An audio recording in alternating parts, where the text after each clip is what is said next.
आप सभी को स्वागत है आपके अपने channel concept with SK Verma में। और आज हम आप लोगों को बताने वाले हैं 2D फिगर वृत्त, यानी कि जिसको सर्किल कहते हैं।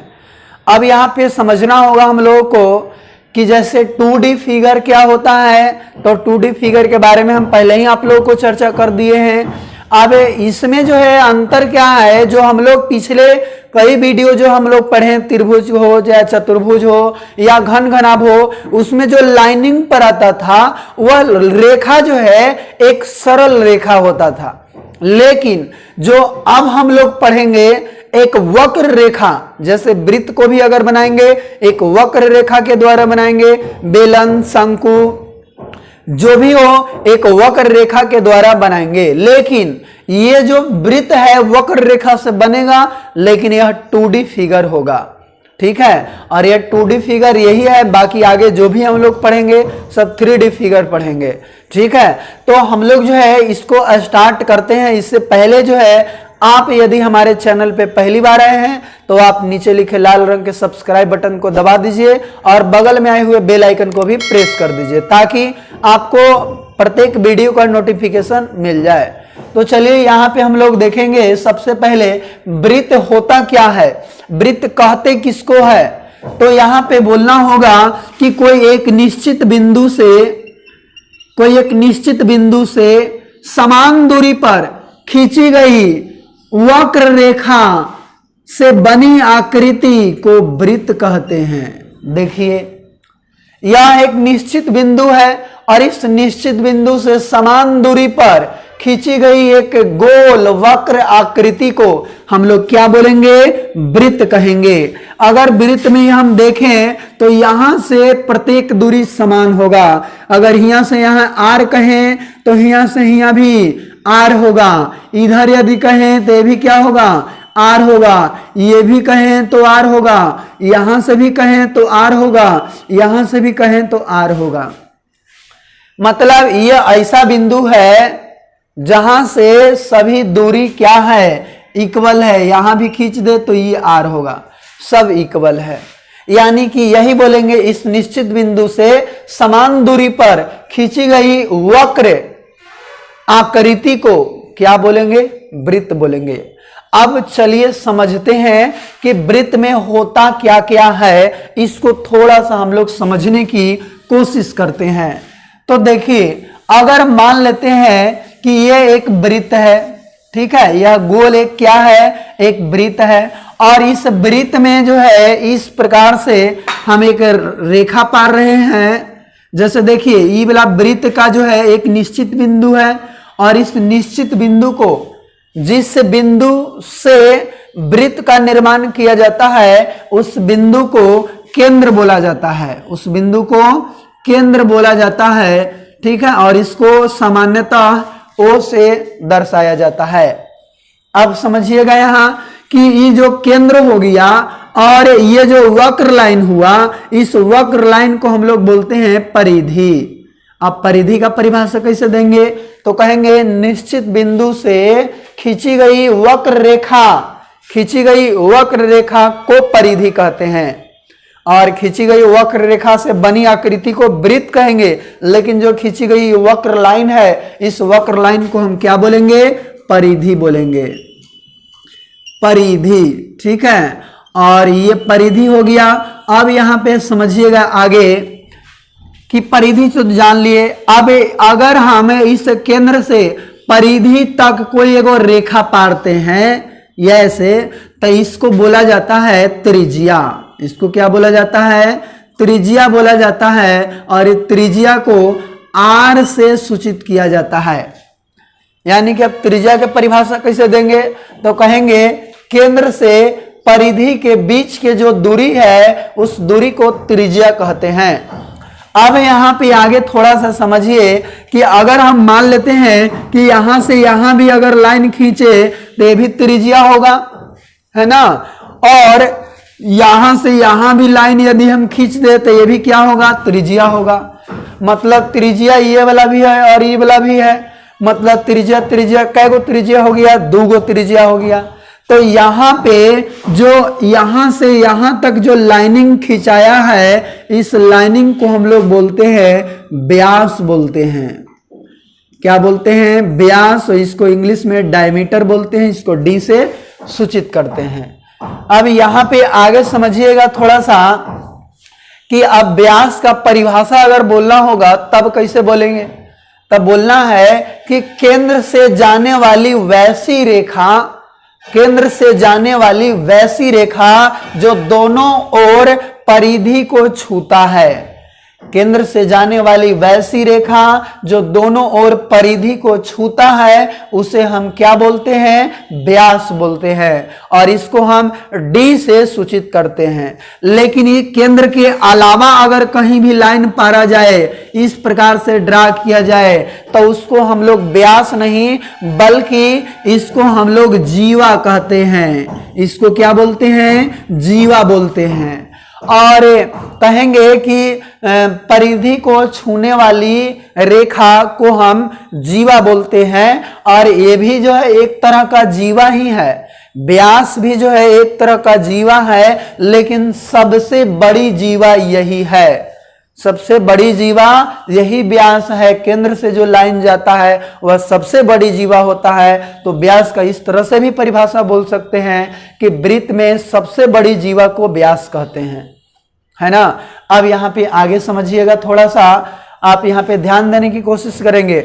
कभी कदाल जो है क्वेश्चन कुछ ऐसा भी पूछ दिया जाता है कि वृत्त के केंद्र से कितना त्रिज्या जो है खींची जा सकती है।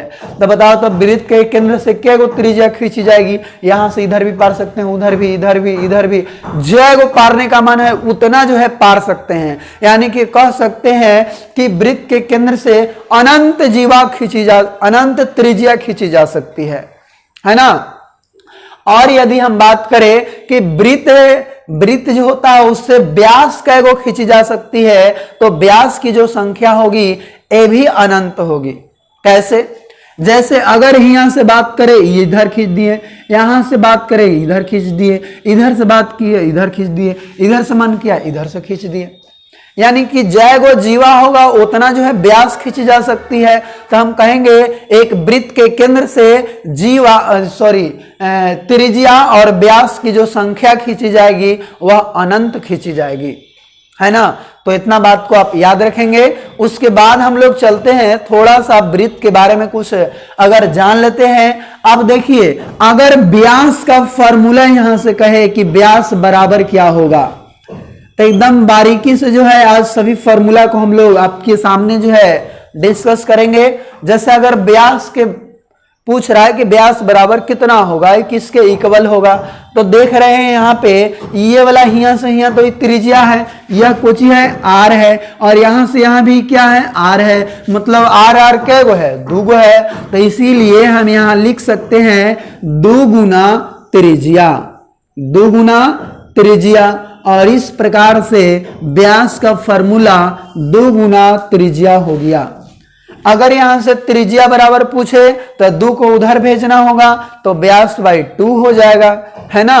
अब देखिए, अब आगे कुछ हम समझने की कोशिश करते हैं। एक आर्यभट्ट जो है वो बोले थे कि क्या भाई, कि वृत्त के जो परिधि होता है, वृत्त की परिधि और उसके व्यास, वृत्त के परिधि और वृत्त का व्यास, वृत्त का व्यास का जो रेशियो होता है, जब रेशियो निकालते हैं वृत्त के परिधि में वृत्त के व्यास से जब भाग देते हैं तो एक निश्चित राशि प्राप्त होता है। और उस निश्चित राशि कुछ इस प्रकार से है, और इसको हम लोग बोलते हैं पाई। इसको क्या बोला जाता है? पाई बोला जाता है, ठीक है। और इस पाई के इक्वल होता है वृत्त के परिधि और वृत्त का व्यास। अब यहाँ पे समझिए, पाई जो है एक कांस्टेंट के रूप में प्राप्त होता है, जिसको हम सामान्यतः पाई के नाम से जानते हैं। और इसका वैल्यू यदि देखा जाए तो एक 22/7 होता है, या 3.1 1/4 होता है। ये जो है यह मतलब लगभग वैल्यू होता है कि 22/7 का लगभग वैल्यू 3.14 या 22/7। लेकिन पाई का यदि ओरिजिनल वैल्यू देखा जाए तो इसका ओरिजिनल वैल्यू बहुत मानी होता है, जैसे कुछ इस प्रकार से होता है 3.14159। इस प्रकार से आगे भी बहुत बढ़ते जाता है। जितना हम पाई का मान निकालेंगे उतना जो है निकलते जाएगा, कभी भी इसका मान जो है निश्चित नहीं होता है ना। तो यहां से हम लोग जानेंगे कि पाई का जो ओरिजिनल वैल्यू 3.14159 और इसीलिए 22/7 को अगर डिवाइड किया गया तो यहाँ पे 3.14 और कुछ जाएगा, फिर रिपीट होने लग रहा है। इसीलिए एकरा इक्वल बना दिया गया इसको लगभग में, कि पाई का जो वैल्यू है लगभग में 3.14 है। अब यहाँ पे समझिएगा पाई के बारे में विशेष जो है संख्या पत्ति में जो है बताया गया है, आप वहां से भी देख सकते हैं। अब यहां से वृत्त का परिधि यदि निकालना है तो देखिए, तो इसको तिरछा तिरछी गुना करेंगे। वृत्त का व्यास में पाई से गुना हो जाएगा, परिधि में कुछ नहीं से, यानी कि वृत्त की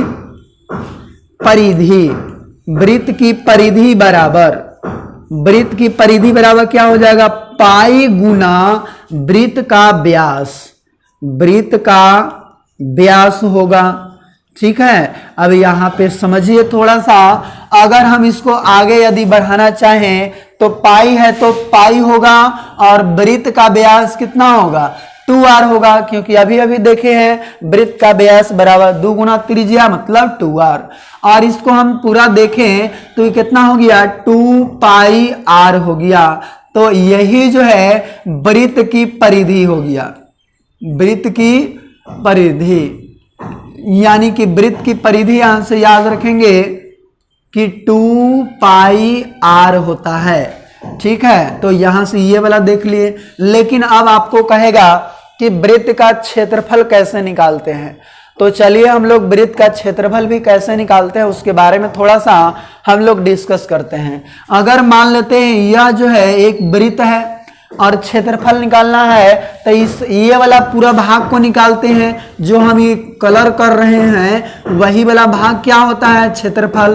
तो इसका भाग निकालना है तो हम लोग क्या कहेंगे, इसका जब ये वाला पूरा क्षेत्र को निकालना है तो इसको हम कुछ ऐसा करेंगे, मान लेंगे कि ये जो है हमारा त्रिज्या, ये जो है एक केंद्र है और एक केंद्र से बहुत सारा लाइन है, इस प्रकार से हम बहुत सारा त्रिज्या के रूप में इसको काट दिए हैं, ऐसा काटे हैं, इस तरह से काट दिए हैं। और काट के इसको बारी बारी से निकाल कर अगर हम यहां रखना चाहें तो क्या होगा, जैसे कि अगर तरबूजा आप लोग के गांव में बिकने आया होगा तो कहते हैं कि लावत तनी चीखेला, तो वो निकाल के और इतना को इसे देता है। वैसने अगर इसको निकालेंगे, ये वाला भाग को समझिएगा, ये वैसने होगा ना, यानी कि इस प्रकार से कुछ होगा, ऐसे और यहां से ऐसे होगा, ऐसन के मिलता होगा निकाल कर। तब देखिए तो ये वाला क्या है, त्रिज्या, और ये भी क्या है, त्रिज्या, मतलब ये भी क्या होगा, त्रिज्या होगा, आर होगा, ये भी त्रिज्या होगा। तो इसको हम कुछ ऐसा सरियाते हैं कि यहाँ से ये वाला लिए काट के इधर वहां सरिया दिए, फिर यहाँ से ऐसा किए और फिर इसको ऐसे सरिया दिए, फिर यहाँ से ऐसे लिए और इसको ऐसे सरिया दिए, फिर यहाँ से ऐसे, मतलब ऐसा बहुत मानी है तो हम इसी प्रकार से सरिया रहे हैं सबको, फिर इसको ऐसे सरिया दिए, फिर यहाँ से ऐसे करेंगे और इसको ऐसे सरिया देंगे, फिर इसको फिर ऐसे करिए और यहाँ से ऐसे सरिया दें। फिर जो है इसी प्रकार से अगर ढेरे मानी अगर सरियाएंगे तो कुछ इस प्रकार से जो है बनेगा आकृति, और इस प्रकार से जब आकृति बना तब देखिए तो ये वाला त्रिज्या है तो ये भी क्या होगा, त्रिज्या होगा। लेकिन थोड़ा लगा हुआ है, क्या भाई, ये जो किनारे वाला भाग है ये तो वक्र भाग न है, तो आधा ऊपर वक्र भाग आया, आधा नीचे, और जान रहे हैं कि टोटल ये वक्र भाग को हम लोग कहते हैं परिधि, मतलब टोटल क्या है, परिधि, और वो आधा ऊपर है मतलब पाई आर ऊपर है और पाई आर नीचे है, तो ना 2πr टोटल, क्योंकि परिधि कितना होता है 2πr, और 2πr में से पाई आर ऊपर और पाई आर नीचे है। है ना। तो देखिए तो यह कुछ आयत जैसा बन रहा है, और आयत जैसा जब बन रहा है तो आयत का क्षेत्रफल क्या होता है, लंबाई गुना चौड़ाई। तो लंबाई गुना चौड़ाई के इक्वल ही वृत्त का क्षेत्रफल हो जाएगा, मतलब इस टोटल का एरिया निकल जाएगा, है ना। तो इसीलिए लिखेंगे वृत्त का क्षेत्रफल बराबर, वृत्त का क्षेत्रफल बराबर आयत का क्षेत्रफल, आयत का क्षेत्रफल। अब देखिए आयत का क्षेत्रफल लंबाई गुना चौड़ाई, और एल का वैल्यू कितना है, पाई आर है, तो यहाँ पे लिखेंगे पाई आर, और गुना बी, तब बी मतलब चौड़ाई, चौड़ाई का वैल्यू कितना है, आर है, तो यहाँ पे लिखेंगे आर।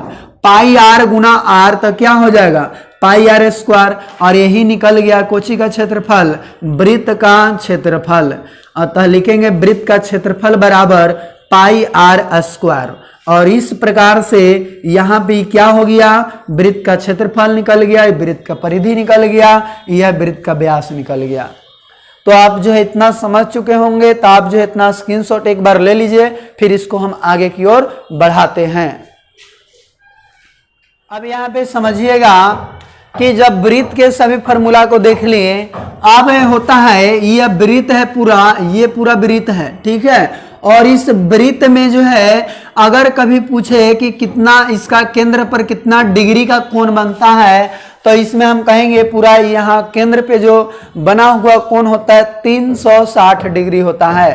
तो एक स्टार मार के जो है आप लोग लिख लेंगे कि वृत्त के केंद्र पर बना हुआ कोण 360 डिग्री का होता है।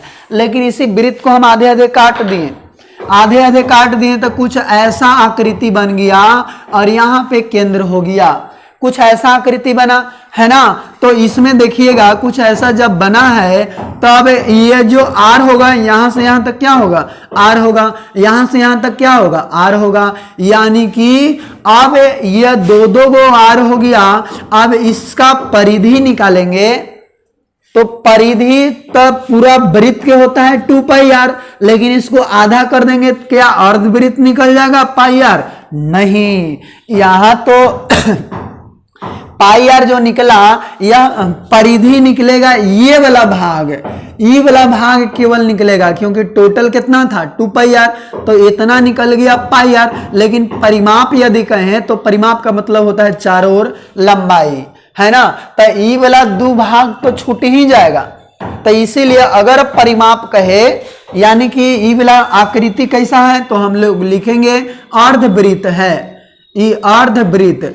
और अर्धवृत्त का जो है अगर परिधि कहें तो आप ऐसा कर सकते हैं कि पाई आर होगा।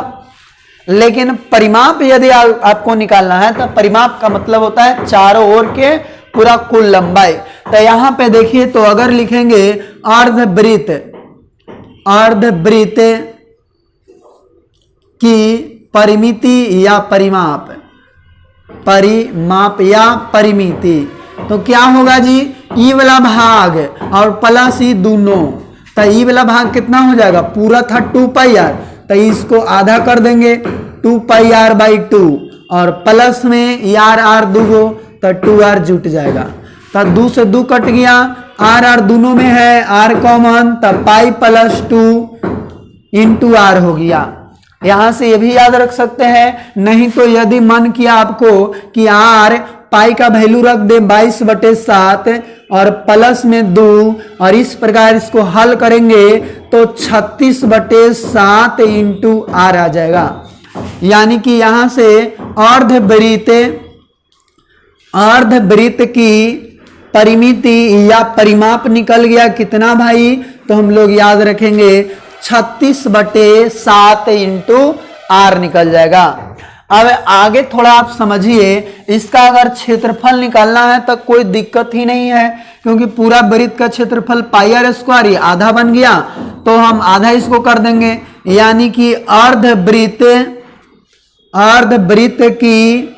अर्धवृत्त का क्षेत्रफल, अर्धवृत्त का क्षेत्रफल क्या होगा, तो क्षेत्रफल हम कहेंगे कि पूरा तो पाई आर स्क्वायर था, तो इस पाई आर स्क्वायर के आधा कर देंगे तो पाई आर स्क्वायर बाई 2 हो जाएगा अर्धवृत्त का क्षेत्रफल।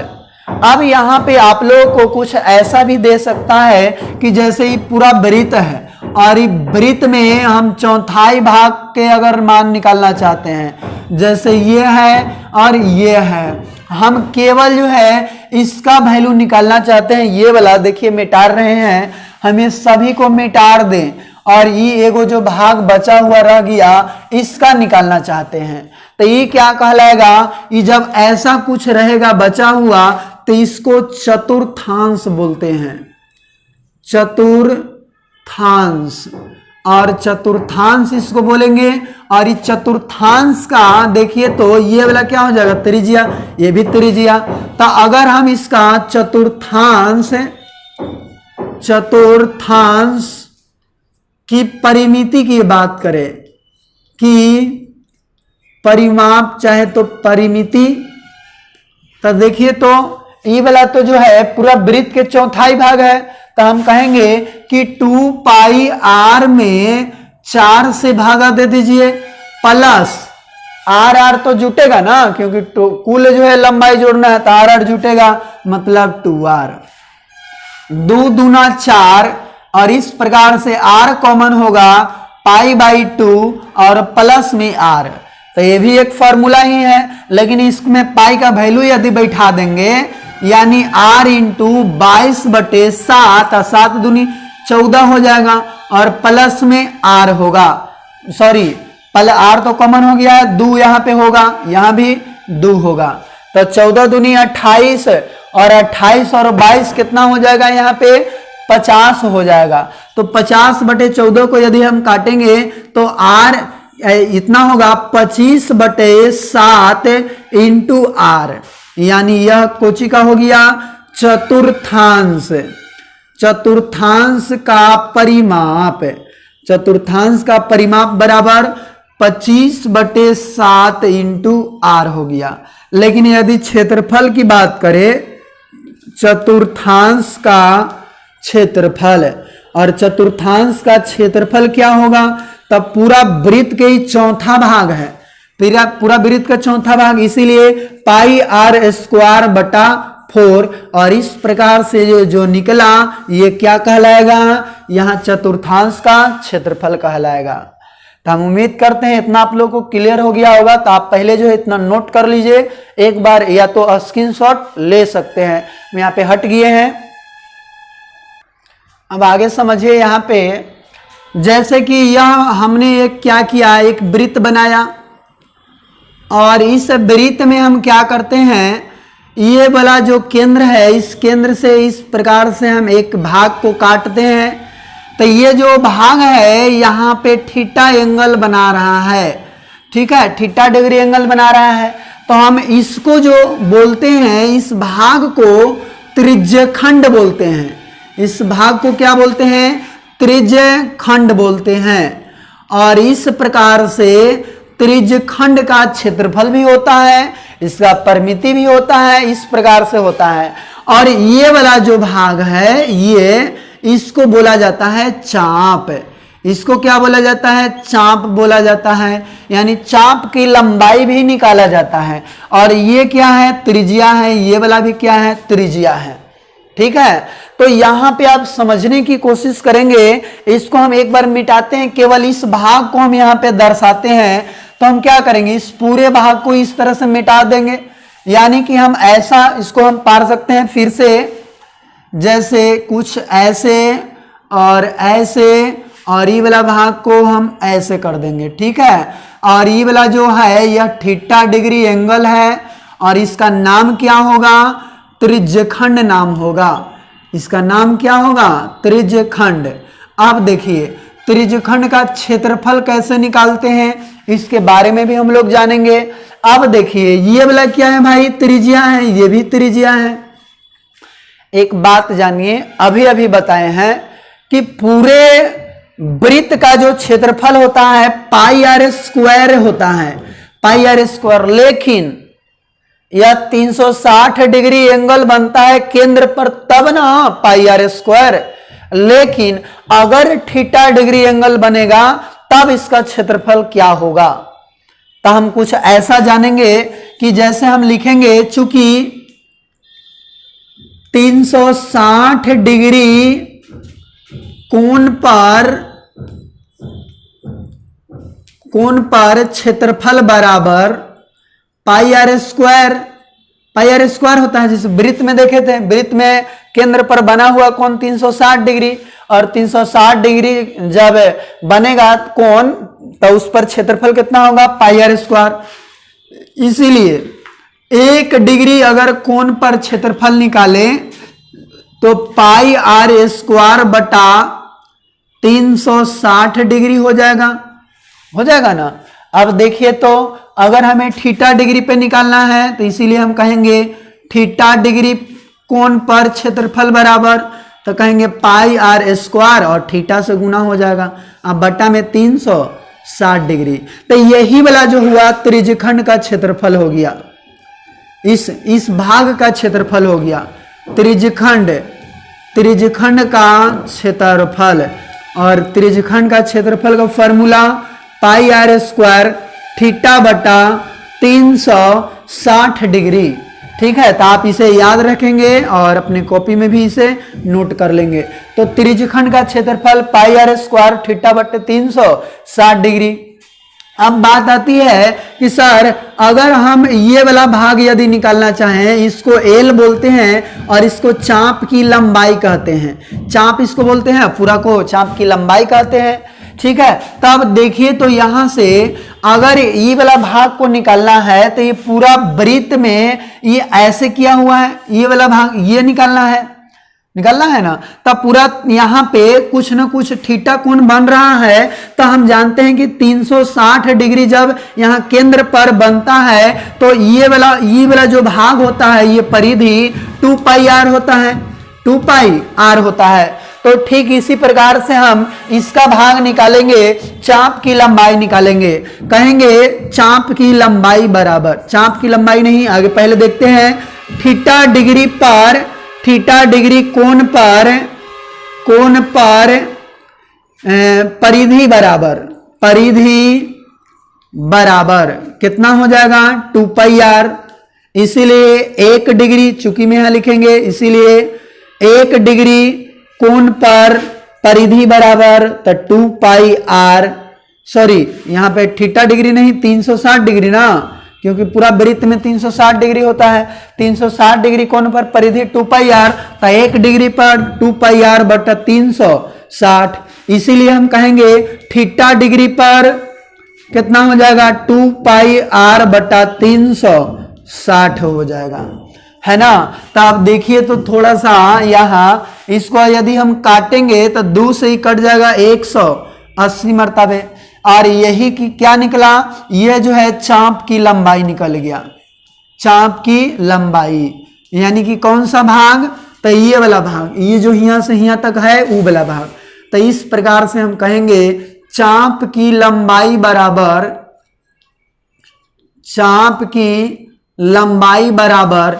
पाई आर और थीटा डिग्री के लिए है तो यहाँ पे थीटा से गुना कर देंगे ना, तो पाई आर थीटा बटा 180। तो यहाँ पे लिखेंगे पाई आर थीटा बटा 180। ठीक है, 180 डिग्री, यही क्या निकल गया, चाप की लंबाई निकल गया। अब यदि आप कह रहे होंगे चाप की लंबाई निकल गया तो ये आकृति के यदि हम परिमाप निकालना चाहें तब कैसे निकालेंगे, आप निकालिए, उसको हम कहेंगे त्रिज्यखंड के परिमाप। त्रिज्यखंड के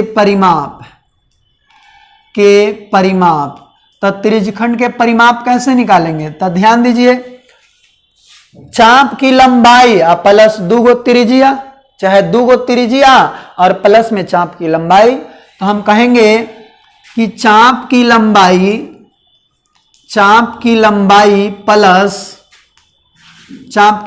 प्लस 2 गुना त्रिज्या यानी 2r।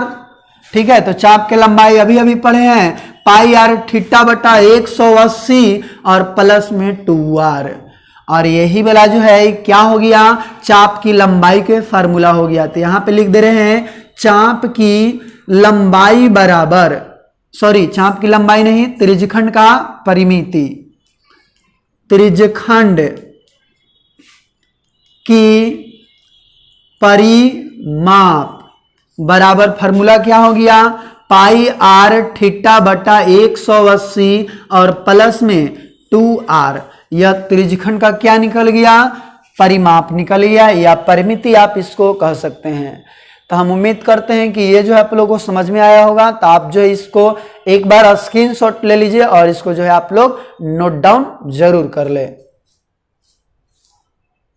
आप लोग कर लिए होंगे। अगर मान लेते हैं कि यहाँ पे एक वृत्त है, इस प्रकार से वृत्त, और इस वृत्त के चारों ओर एक और वृत्त है, समान दूरी पर एक और वृत्त है, और ये वलय इसको बोला जाता है। ऐसा वृत्त को क्या बोला जाता है, वलय या सकेंद्रीय वृत्त बोला जाता है, रिंग, इसको रिंग बोला जाता है, ठीक है। या क्या बोला जाता है, सकेंद्रीय वृत्त, मतलब वैसा दो वृत्त जिसका केंद्र एक ही हो। बड़ा वाला वृत्त का भी केंद्र यही वाला है, छोटा वाला वृत्त का भी केंद्र यही वाला है, तो इसीलिए इसको सकेंद्रीय वृत्त कहेंगे। तो इस भाग का क्षेत्रफल यदि निकालने के लिए कहे, यानी कि वलय का क्षेत्रफल, इस भाग को वलय बोला जाता है, और वलय का क्षेत्रफल कहे तो देखिए ये वाला छोटा वृत्त है तो छोटी आर, और यहां से बड़ा वृत्त है तो बड़ी आर, यहाँ पे बड़ी आर। और हमको इस भाग का क्षेत्रफल निकालना है, तब पूरा वृत्त के क्षेत्रफल में से छोटका वृत्त के क्षेत्रफल को माइनस करेंगे तो वलय का क्षेत्रफल निकल जाएगा। यानी कि लिखेंगे वलय का क्षेत्रफल, वलय का क्षेत्रफल बराबर पूरा बड़े वृत्त का क्षेत्रफल, बड़े वृत्त का क्षेत्रफल माइनस छोटे वृत्त का क्षेत्रफल, छोटे वृत्त का क्षेत्रफल। अब देखिए बड़े वृत्त का क्षेत्रफल होगा पाई, अब बड़की आर स्क्वायर, माइनस छोटे वृत्त का क्षेत्रफल पाई छोटकी आर स्क्वायर। पाई पाई दोनों में है, पाई कॉमन हो जाएगा, और r square minus r square, ये भी कह सकते हैं। या इसको और तोड़ना चाहें तो ए स्क्वायर माइनस बी स्क्वायर पे इसको तोड़ दीजिए, यानी पाई इंटू इसका फॉर्मूला क्या होता है, r square minus r square, यानी a square minus b square. तो एक बारी जोड़ो एक बारी घटा दो, यह फॉर्मूला होता है ना। तो यही क्या निकल गया, वलय का क्षेत्रफल, वलय का क्षेत्रफल। और वलय का क्षेत्रफल इस प्रकार से यह निकल गया है, और यही क्या हो गया, यह आंसर हो गया। अब सारे के सारे फार्मूला जो है बता दिया गया है, और जब भी हम अब क्वेश्चन के माध्यम से आप लोगों को समझाने की कोशिश करेंगे तो बिल्कुल जो है आपको कॉन्सेप्ट क्लियर होगा। और इस प्रकार से हम लोग फिर मिलेंगे नेक्स्ट वीडियो में, और उसमें हम क्वेश्चन जो है आप लोगों को कराएंगे। और अभी के लिए इतना ही, तब तक के लिए धन्यवाद, बेस्ट ऑफ लक।